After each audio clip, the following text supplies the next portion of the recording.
User ECG01, 14-year-old producer, beat maker from the UK, wanted some feedback on his beats. I quickly noticed, however, how hard it is to comment when I don't normally listen to instrumentals alone. So it took a little bit of extra time to figure out what I wanted to say, but here we go. Boom, pow, bang, doo doo doo. What I ended up doing was going back and listening to some instrumentals of songs that I did and did not like, and popular versus not popular. And if I couldn't find an instrumental, I listened to the song and tried to focus on the beat and block out the lyrics, which is a task in itself.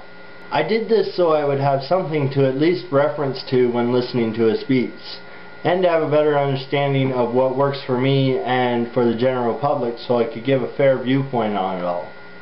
Now, when I first listened to some of his beats, some of the samples seemed to cut off abruptly, or they just sounded awkward to me.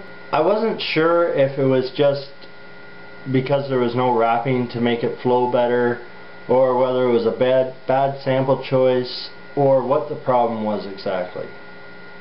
I will mention, however, that out of his 49 uploads, there was only a couple, like 2 or 3, that were really noticeable, and the more I listened to them, the less awkward they sounded. But for the most part, I would have never guessed this kid is only 14. The quality of the majority of the beats he produces is great, and it's noticeable that he's getting better with every beat. Anyway, the jury is still out on whether it's just me or not, but as far as I can determine, in these couple incidents, the sample choice just didn't seem quite right. But still, this kid has a lot of potential. From a general public standpoint, considering he strives to create old school hip hop beats, there isn't a whole lot I can say. Remember, this is just my opinion, but as far as I'm concerned, rap did not become popular with the masses because of the beats. It became popular because of the message, which was usually very controversial and used explicit lyrics. No matter how many people try to tell you that they just listen to the beat, I used to be one of those people, and it's not true at all. It's just a cop-out to make your parents feel better.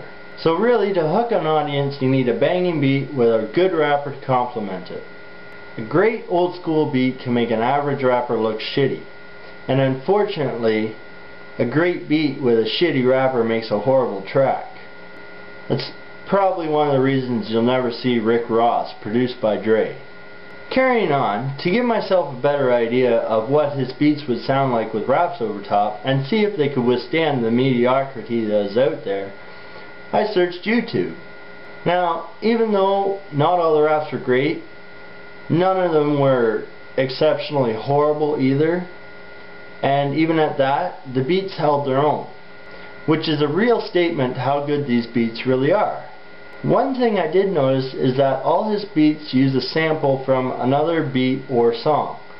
Not that this is a bad thing. A lot of great songs use samples to one extent or another. But I'd like to see what kind of beat he can come up with without using any samples. I mean, all beats were made without samples at one point or another.